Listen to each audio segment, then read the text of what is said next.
مبقناش امنين؟ ليه بقينا عايزين نوجع بعض وبس؟ انتي هي اذتك وهي اللي بدعت، وانتي من حقك تبرئي نفسك لان هي جت عليكي. ولازم توري جوزك الدليل ده على الاقل، حتى علشان تثبتي لهم انك انتي بريئة، وانك انتي مش ست خاينة، وان هي كسرت فرحتك، وان هي كانت ناوية تعمل كل ده، وده كله تحت مخطط، وخلت ابنها هو اللي يخطط. فعلا بدل ما تعلم ابنها حاجات حلوة راحت تعلمه ازاي يخرب حياة البني ادمين. ابن عنده 8 سنين لما يشوف مامته قدوته ست الكل بتعلمه حاجات ضد المبادئ والأخلاق، تفتكروا ده لما يكبر ويوصل مثلا المراهقة أو يبقى عنده 20 سنة هيبقى عامل ازاي؟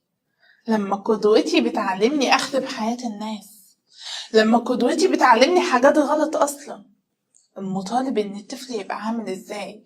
وفي الآخر بنقول هما ليه الأطفال بقوا كده؟ طب ما نشوف البيئة اللي هم قاعدين فيها عاملين ازاي. ما تعلموا عيالكم حاجات حلوة بدل ما تعلموهم يتجسسوا وان هم يجيبوا لكم اخبار الناس. مستنين منهم ايه غير ان هم للأسف هيكونوا اطفال؟ انتوا نفسكم مش هتحبوا تشوفوا عيالكم بالمنظر ده. انتي واجهي وري الدليل ده لجوزك علشان تثبتي براءتك، وبعديها بقى فكرة الرجوع دي في ايدك انتي. عايزة ترجعي ارجعي.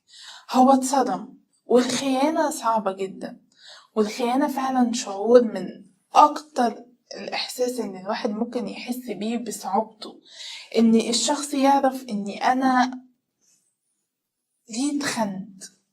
حقيقي الموضوع ده صعب. فاللي هو شاف، وكمان الشيطان شاطر للأسف. الشيطان بيلعب في الدماغ كده لدرجة تخلي نار هيخش ينفجر فيكي. فهو للأسف ملوش ذنب، انتوا الاتنين ملكمش ذنب، انتوا الاتنين ضحايا الواحدة خططت علشان تخرب حياتكم.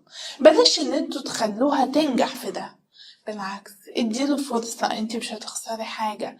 لان فعلا اي حد بيتصدم جدا، وخصوصا لما يلاقي كل الحاجات دي والادله، وان اي حاجه تثبت. اي نعم الثقه مهمه، ولازم ابقى واثق في الشخص اللي قدامي، بس ساعات كتيره جدا الشيطان بيبقى ليه دور. الشيطان ما بيصدق يدخل في العقل ويقعد ينخور كده ويقعد يوريه ان كل حاجه وحشه، وبيعميه عن الحلو او عن الحقيقه، ويوريله